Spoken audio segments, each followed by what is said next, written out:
श्रीमद् भगवद गीता अर्जुन विषाद योग नामक प्रथम अध्याय उसका दूसरा श्लोक। संजय उवाच दृष्ट्वा तु पांडवानीकं व्यूढ़ं दुर्योधनस्तदा आचार्यमुपसंगम्य राजा वचनमब्रवीत्। संजय ने कहा, हे धृतराष्ट्र, उस समय राजा दुर्योधन ने पांडवों की सेना को व्यूहबद्ध यानी रणव्यूह में व्यवस्थित देखकर अपने गुरु आचार्य द्रोण के पास जाकर यह वचन कहा। अब यह श्लोक कुरुक्षेत्र के आरंभिक दृश्य का वर्णन करता है। जबकि पांडवों की सेना को बड़े ही संगठित और सुसज्जित रूप में युद्ध के लिए तैयार देखा गया, तब दुर्योधन ने, जो स्वयं भी एक कुशल योद्धा और राजनीतिज्ञ था, थोड़ा चिंतित हो गया। यह देखकर वह तत्काल अपने गुरु द्रोणाचार्य के पास गया, जो स्वयं एक महान योद्धा और कौरवों के प्रधान सेनापति थे।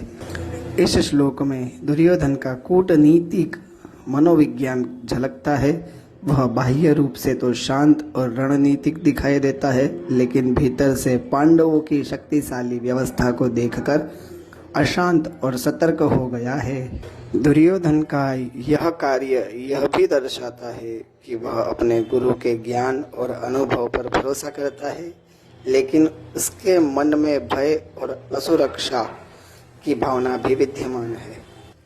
इस श्लोक का मुख्य भाव यह है कि युद्ध का माहौल तनावपूर्ण और रणनीतिक होता है। पांडवों की युद्ध तैयारी देखकर दुर्योधन को अपनी जीत संदिग्ध लगने लगी। उसकी यह बेचैनी उसे आचार्य द्रोण के पास ले जाती है। यह मानव मन की स्वाभाविक प्रवृत्ति है। जब भी वह या हम किसी संकट या प्रतिस्पर्धा में अपने प्रतिद्वंद्वी को शक्तिशाली पाते हैं, तो हम सहयोगियों और गुरुओं की शरण लेते हैं।